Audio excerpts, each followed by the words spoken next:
Cambiamos de asunto, falamos agora doutro animal que tamén se fixo famoso nas redes, como este último macaco que viamos, Sorbi, unha gata que gañou o cariño dos veciños de Portonovo e mesmo traballou como modelo publicitaria. Como unha modelo na pasarela, Sorbi percorre a varanda da praia de Caneliñas en Portonovo da man da súa cuidadora. Nada máis chegar fixos un oco na vila, tanto que foi protagonista do cartel da Festa do Jato varios anos. Era pequeniña, pois como ahora, non? Collía, poñíame no ombro e iba por aí. Entonces, claro, todo o mundo a veía e... Sorbi, Sorbi. Entonces, como os que organizan a Festa do Gato son amigos meus, dixeron, pois nada, Sorbi protagonista.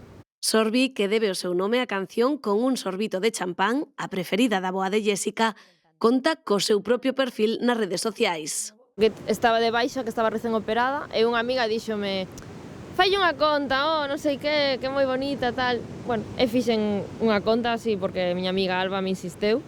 Ojalá fora influencer de verdad, pero bueno, creo que ainda lle queda un pouquiño.